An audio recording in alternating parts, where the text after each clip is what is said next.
And the more he hurt me, the more I wanted to hurt him back. The more he hurt me, the better it felt. The more powerful I felt, the more he hit me. You're very convincing. You're so good though, right? It's almost like I feel like you can rationalize anything. Recently, Andrew Tate had an interview with a psychologist, and his channel is going to be down in the description if you want to check it out. And the interview was 2 hours long, and in this video I compiled small clips out of that whole interview where Andrew Tate shocked or just straight up amazed the psychologist because of his very crazy views. And honestly, I find these clips to be one of the most interesting parts of the whole interview, and you will probably as well. Because if you want to learn about Andrew Tate's The Real World, be sure to check out the first link in the description to join an exclusive Telegram group, because I bet you won't regret it. But yeah guys, leave a like on the video and subscribe with notifications so you don't miss the latest updates. But yeah, take a look at this. This was interesting. I don't feel like I had time to feel pain, or I didn't feel like I had time to be a victim. You had nothing but time. No, I didn't have time. What are you talking about? Because everyone outside still relied on me. So when I would get on the phone, people would Is that avoidance though? I don't know. Do you keep busy? Do you avoid your feelings by keeping busy? Being on the computer all the time? All the things I had to do still had to be done. Just because they threw me in a cell, it just made it more difficult, which means I have less time than ever because the difficulty's been increased. And when I would get on the phone, we wouldn't discuss how I'm feeling. I'd be worried about how everyone else is. They'd be like, how are you? Yeah, I'm in jail. What's going on with this? Are you okay? Are your bills paid? Are press hassling you? I was worried about fixing everyone else's problems from jail more than I was concerned about myself or my own mental well-being. And if I felt particularly, when I say pain, is an awkward one. I don't know if I felt pain because I don't feel sorry for myself, and I've developed this mindset of such absolute accountability that even though what happened to me I believe was unfair, and even though I'm completely innocent, I didn't think why. I didn't think, why is this happening? I didn't think, why me? I didn't think, oh, this is unfair. Like, none of these things crossed my mind. I was like, this is garbage. However, you can't become the most Googled man in the world without with every light has a dark, right? Like, let's be realistic about this. Yeah. I'm thrown in a jail cell. Do I belong here? No. But am I here? Yes. I was pretty logical about it. And I was like, okay, I've got a lot of things I need to get done. And I would feel angry if I couldn't get them done. I don't think I felt pain. Now, I'll admit, I don't sleep very well since I've left. Why? I can admit Do you that. know why? I heard you say in one interview that you have nightmares. I do have nightmares. Yeah. What are your nightmares about? I don't think they're about anything. I just have almost like an adrenaline rush out of nowhere while I'm sleeping, and I shoot up. I bolt awake. No thoughts, no memories, no visions. Real thoughts, no real story. Fear. That's fear. I guess it is. Yeah. So so let's just, you're unconscious. The dreams are a reflection of the unconscious, and if you're having nightmares, there must be some unresolved fear that wants to get worked out. I believe so, but then also I love the idea of that. Of having unresolved fear. That sounds like the most interesting thing in the world. If someone were to say to me, Andrew, take this pill and your unresolved fear will vanish, I would say absolutely and utterly not. That's not fun. The fun is there's something in my mind which I don't have complete control or complete understanding of yet, and it's not detrimenting my day-to-day life really. Okay, I lose a bit of sleep, but this sounds like an interesting journey. It sounds like I'm in a new level of the video game, and I've been thrust into a dark forest, and I get to do something brand new, and I'm really genuinely not worried about it. You're not you shouldn't be worried about it. It's just where you are. I'm not worried about it, and I'm also not like, oh, I need to fix this. I don't care. I'll have nightmares, and I'll wake up, and I'll either go back to sleep or I'll continue to work, and that's life. Maybe life will keep giving you situations in which you'll have to confront that fear to resolve it. Why would I want to resolve it? Well, because I mean, if I'm really that tired, I'll sleep. No, but fear creates distortions in our mind, right? I mean, fear is the seed of evil. Yeah. Right? And so we want to know what we're afraid of, because if we block our fear, we're susceptible to bad actions, right? And fooling ourselves about what they are, rationalizing. Yeah. So I would argue that it's actually vital for you in the position that you are in and the responsibility that you have to actually confront your fear in a very real way, which probably goes back to your childhood. I mean, your dad was, the haircut story, and I don't know if you want to talk about that, if you're willing, but that's it. When I read that, I'm thinking about that little boy. It must have been fucking terrifying. It is, but I do think I had the best father on earth. I'm not disputing that. I mean, there's a lot of good that came from your father. I'm not disputing that your father was a good man. When you say he could go from 0 to 100 like that for a little boy, It's scary. It's fucking scary. It is. But And that fear has to be in you. You don't know what the fuck he's going to do. Yeah, completely. Yeah. But I think that's prepared me for life fantastically. And I also think the fear. But have you reached a limit? Have tolerance? you, well, of the video game? I mean, you're facing all these charges, right? So something, and maybe this is what you need to go through. I mean, you're on the hero's journey. Yeah. Right? And this is inevitable in some way. But also along the hero's journey, you have to die to be reborn. That's true. And I agree with all of that. But if I'm genuinely, I psychoanalyze myself all the time, which is one of the main reasons I don't believe in therapy and psychoanalysis. Psychoanalyze yourself. Of course you can.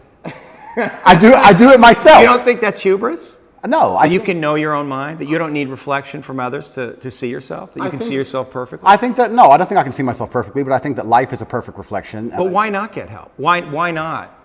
Because then it becomes a crutch. I like the idea that I can rely on myself to fix myself. Well, you have a coach. Is that a crutch? No, it's not, because he's teaching me something. What's the difference? That's fine, but if I had an affliction, I would like to be my own doctor. And I think with your mind, you can do a lot of it yourself. And I think if you have a very strict framework in how you measure how successful you are as a human, and I do it through competence and achievement, I say, which mindset do I need to achieve as much as I can possibly achieve? Right. And I can measure that in real time. I can measure that in literally dollars and world championship title belts. I can literally measure the success. Mm-hmm. I'll say, okay, well then this is the mindset I need to have to be as successful as possible. Anything that's deviating me away from that needs to be addressed and concerned and dealt with, and I can do that myself. And I think the fear that, if it's fear that's waking me up from nightmares now, it's just because I understand there's a very big apparatus, a very big enemy, which I cannot destroy and I cannot beat, coming to get me. Mm-hmm. So I do think that wakes me up. I think the fear is healthy. I think I'd be stupid to not be afraid. But I don't necessarily want the fear to go away because I have no problems feeling bad. Well, it's not about going away. It's coming into deeper relationship with it and understanding that there's fear that's happening in real time, but there's also fear that may be in your psyche somewhere, in your body, that's connected to your history.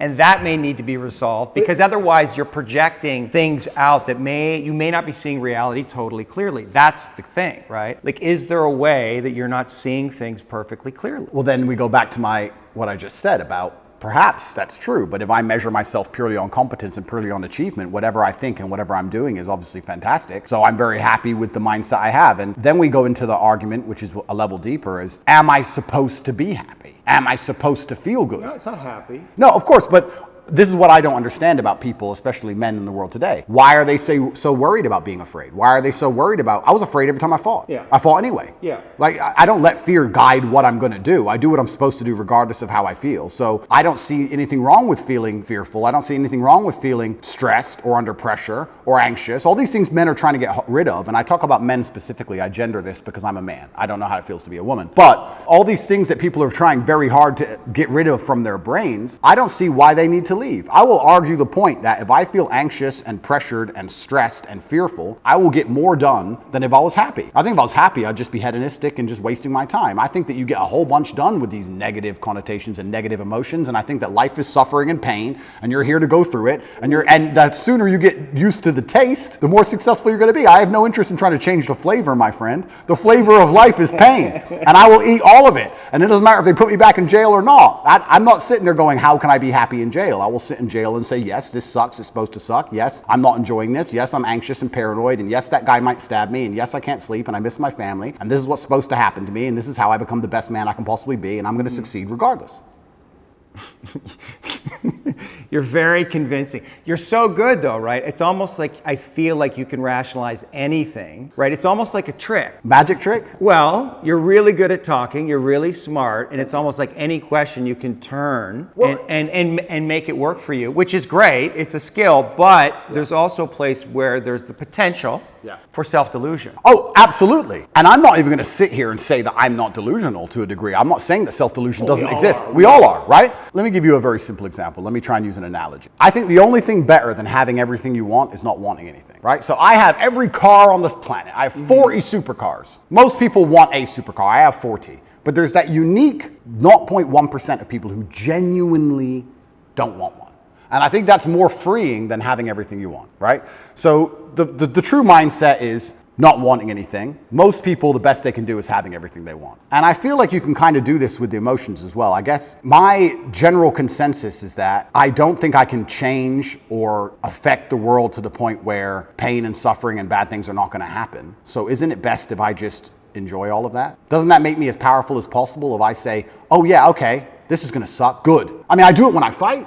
Yesterday I was fighting, right? We were doing 12 rounds and all of us were destroyed. And the more he hurt me, the more I wanted to hurt him back. The more he hurt me, the better it felt. The more powerful I felt, the more he hit me. Because then it's my turn, right? So if I can't stop him from punching me, and I'll do my best, but if I can't, then surely you should learn to enjoy it, right? And I don't think you can stop life from hitting you. And I don't think you can stop life from giving you unexpected surprises. And I don't think you can stop yourself from feeling sometimes sad or anxious or upset. So I think the best mindset you could adopt is finding that engaging and exciting.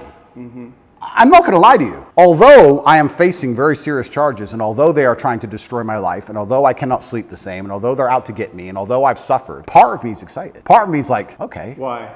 Because it's a war. You like war? I think all men do. I do. Yeah, of course. All men do. Yeah. So it's a battle. It's exciting. Yeah, it's exciting. So I'm not saying I'm glad it happened, because I'm certainly not. And I'm not saying I'm going to win, but I'm saying that I've trained myself to the point where if I were walking down the street and 10 men were to pull knives on me, I'd be intimidated, but 20% of me would go, this will be one to remember. Do you have a belief that you could take 10 men with knives? I have a belief that, yeah, I do. Because that's delusional. That's delusional. Yeah, but it gives me a best chance of possibly winning. Well, no, running away would give you the best chance of possibly winning, and then coming back and being safe and then serving out your mission. Of course, I would run away in that scenario. But if I had to engage them, if I had to engage them, right. If I had to fight them, I believe I'd be the most capable if I believed I could win. Of course. So for that reason, if I have to self-delude, then I will self-delude, and I will convince myself that I am here to destroy all 10 of them. And I will say it in a way where at least 7 of them believe me. And that's the most important part sometimes about all of this self-delusion, is that a lot of other people start to believe what you say. And I'm not saying that I say bad things. If a man were to sit in front of you and say, I can rip your head off with my little finger, and he said it in the right terms, and he truly believed it in his heart, you wouldn't want him to try. As ridiculous as that sounds, you'd be like, he's kind of big, maybe. You know, it crosses your mind. So I think that, yeah, I have psychoanalyzed myself, even though I'm not officially, certified. And I've decided that I can't stop bad things from happening to me. So instead, I'm going to enjoy bad things happening to me. And I'm going to build a mindset that makes me fearsome enough to succeed regardless of how stacked the odds are against me.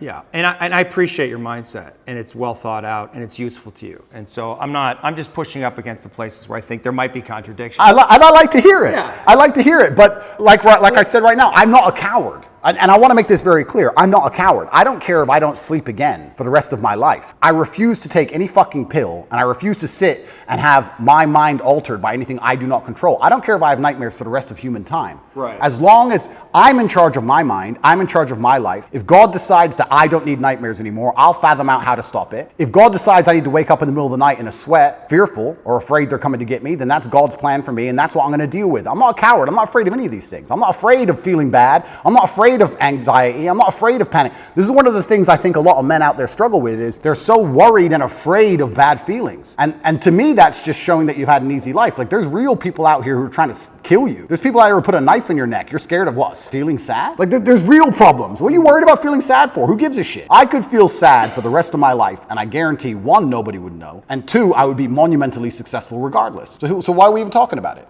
I have no fear for a negative feeling. I have fear for me not being able to provide for my children. I have fear for people who rely on me not being provided for and cared for. But I don't wake up and go, I'm worried if I might feel sad today. Who cares? Who cares? I can be happy or sad on the same day. Nobody notices, and the same things get done. Exact same amount of work gets done. Nothing changes. How are you making sense of what's happening to you? Is it God's will? Is it a co-creation? In some way, did you co-create this? Oh, no. Or are you just like a victim of the Matrix? No, I'm not a victim. So absolutely everything is, I believe. In some way you're a victim. Completely, but I believe in self-accountability. Sure. I could have prevented this. Well, how did you co-create this? If let's presuppose you did. I created this by being monumentally successful. Right. There's no light without dark. Equal and opposite force. But you said you were excited about it, so maybe there's some way you actually wanted this. I didn't want this. In fact, I had conversations with Tristan for a long time, and I kept saying Icarus to him. When I would decline certain podcasts, I would decline meeting certain famous people, I would decline talking about politics, I would decline things, and I would keep saying Icarus.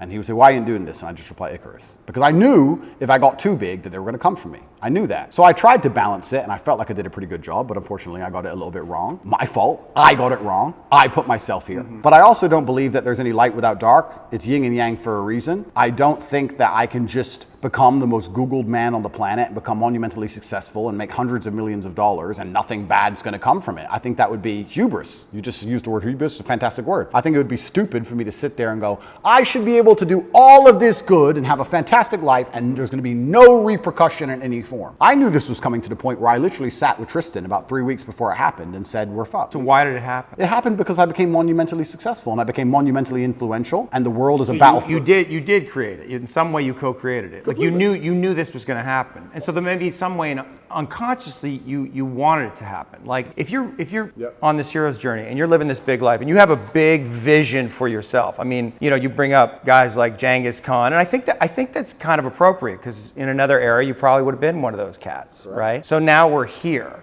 And maybe you need this in some way, need this test to really feel yourself, to know how strong you actually are. I mean, I know what you're saying. I don't think I need the test. I do feel like I need to tell the truth. I do feel like What's the truth? The truth is, well, the truth about the Matrix? yeah, lies? what I believe, and I do believe that I have a responsibility because of my massive platform. Yeah. And I do believe that the responsibility is for me to do my best to educate people in a way that's going to make them happy. And I know I could have sold my soul 1,000 times, and I know I could have avoided this, and I know I could have not said certain things, and I understand all of that. I wasn't looking for a war this large. I wouldn't say I was looking for it, but I wasn't ignorant to the fact that it might happen, and I wasn't afraid.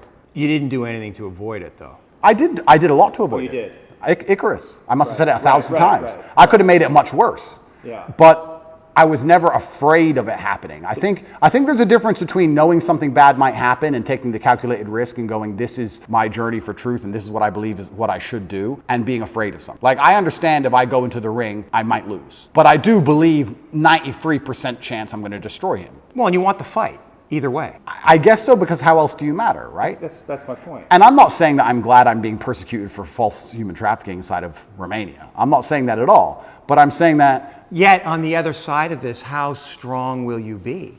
Stronger than you could be otherwise, that's Completely. for sure, and have more power and influence otherwise. Absolutely. I mean, it's a Nelson Mandela. Completely. And Now, I wouldn't want to spend fucking whatever amount of time in jail. That sounds fucking scary, but it's not uncommon for heroes. Well, exactly. And if you take the lessons from it, and if we want to once again talk about being as formidable as possible, then I don't think jail, okay, it's given me nightmares, but I don't think it's made me weaker. No. And it could have easily made me weaker. I could have gone through the exact same experience with a different mental model and emerged weaker. I believe I've emerged stronger, regardless of the fact that I have nightmares. I didn't have nightmares before, now I do, but I still see myself as a stronger person. That's one more thing I no longer have to fear from an unknown perspective. I know exactly what it's like. I know the best ways to deal with it, which I developed within the 3 months. And if they put me back, I know what I'm going into. So that's an unknown area of the map explored. Yes. And I don't want to go, but I do believe that I'm more powerful than ever. And you have to find the good in it. That's absolutely not for sure. But I don't think I want to be very careful. I don't think I was looking for this fight. I'm finding the good in this fight. I believe that my fight actually has far-reaching repercussions for society now. I think that however this plays out is going to affect society in real time. I wasn't looking for it, but I was never... Did you attract it in some way? Well, if you are a force for good, then the evil is going to attack you, isn't it? And I do genuinely believe this is the battle of good versus evil in the world today. I believe that truth is always going to be on the side of good. I am religious. I believe the things I say most people knew were true only 10 to 15 years ago. I don't think they're radical ideas. And I think that there is an evil force in the world which is extremely deceptive, and they are out to try and silence me, not because what I say is wrong. It's in fact because what I say is right. I believe the reason I have so much influence and the reason so many young boys listen to me and pay attention to me is because I say things that are true, that they know intrinsically, evolutionarily, inside of their bones as true. That I say things which work. People often wonder why my fan base is so feverish, why my fan base is so dedicated. Well, if they listen to me, it's the first time they ever feel good. The first time they ever train hard and start to feel better physically, and they start to feel better mentally, and they adopt my mental model, and now they're not stressed or depressed anymore, and then they may start to make some money, and they go, you know what, I started listening to Tate a year ago. I'm in the best shape financially, the best shape physically, the best shape mentally. Tate's the man. So they're hyper dedicated to me. Yeah, I mean, there's going to be a negative to that. I want to make something clear. I've been brutally aware of the fact that all of this might blow up in my face for a very long time.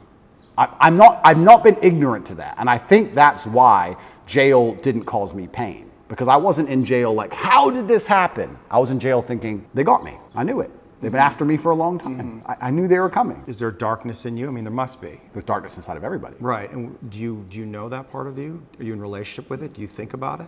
That's a good question. First, I have to identify what would the darkness in me be. Well, let me present something to you, because I stood up for you after you got canceled off social media, and I have a lot of female clients, and they had questions about that. I mean, they know me and they trust me, so they're curious. But one of them said, "Well, you know, Andrew he's out there saying that he's helping all these young men, but in the beginning, he made his millions in some level exploiting these very men." Okay. That's the frame that they were thinking about it. And is there validity in that, in what they're saying? Because I didn't know how to answer that question. I don't think I exploited the men. I think maybe I did exploit the men, but let me change my answer. I don't think me not exploiting them would have prevented them being exploited. I think these men were out to be exploited regardless of whether I did it or not. So, but you can see how that sounds cynical to somebody, where you say, well, they're going to be exploited anyway, so I'm going to make money off them. And then once I make money off them and I get this platform, then I'm going to champion them. Completely. I mean, I guess that's probably one of the most logical arguments against me I've heard. Then we have to argue whether I was really exploiting them, which is another argument, right? Absolutely. Because a lot of these men, the only reason they didn't kill themselves is because they had an online girlfriend. Sure. So I actually think that webcamming and girls as a whole is closer to therapy than it is porn. Truly, these men are completely miserable, and the only joy they have is logging into that website. So I don't think I did exploit them. The reason I said the fact they were going to be exploited anyway, it's very similar to having an alcohol store. Let's say there's 3 alcohol stores in a row, and all of your customers are alcoholics. Well, if you close your alcohol store, what happens? They just buy at the next store next door. Right. They're still going to be an alcoholic. You're not saving anyone's life. Right. But I don't think I necessarily exploited. I didn't see myself as exploiting them or exploiting the girls. I don't think that. I think it was a business opportunity, and I approached it the way I approach everything, which is extremely professionally, and I got good at it, and we had a very successful company. Everybody was happy, including the men at home and including the women who all became millionaires. I've turned more women into millionaires than I've turned men into millionaires. But maybe that's the reason they're coming after you, because they feel in that a contradiction, and they're not buying your story, right? They don't believe it. They're like, oh, this is an act. He's not genuine. He's actually out for himself. And so that's the place that they want to get you, because there's definitely an energy out there. They want to get you. Oh, no, they're out to get me. Yeah. And I don't think that's the reason why, though. Well, depends who we're talking about. Yeah. But we're talking about the Matrix. I understand why and you've talked about that a lot in podcasts. We could talk about that, because you are speaking a lot of truth, and you're confronting all the lies in the culture, and you're speaking against the most powerful forces in the world. But individual women, let's say, they're going to look at what you're doing, a lot of them, and a lot of them, they're completely insane, and they're looking at these little clips, and they're distorted in their own feminism, and maybe unconsciously they can't reconcile to the fact that they would actually want a man like you. I think that's a lot of what's going on. It's like projection. I'd agree with that. And nevertheless, there is an energy that's like they want to get you. They want you to be punished. In some way. Yeah. And so, like, how do you, like, what do you do with that? How do you deal with that? Like, how do you answer to that? Like, if that woman was sitting here, what do you say to her? Yeah, I would say that her argument, to a degree, is a logic fail. Let's take it away from webcamming. It's a female. Logic. Don't be a misogynist. There's your blind spot right there. Don't be a misogynist. But that's like saying because... Well, it's not misogyny. No, of course. But that's like saying because you've ever eaten a steak, you don't care about animals. Right. Effectively. Right. What she's saying is because he had a business in which some man may have felt exploited at some point, he doesn't care about humanity, which is a logic fail. Yeah, I understand. So that's not valid. What I have found in my experience often is that many women who seem to dislike me after they meet me don't dislike me. Mm-hmm. I think the energy which they find repulsive over a screen or affects them emotionally over a screen, they end up liking in person. I think hate and love are actually very close to each other. And I've had women who scream how much they hate me at the screen, and then they meet me and they're literally in love with me. Well, you're a nice guy. Of course.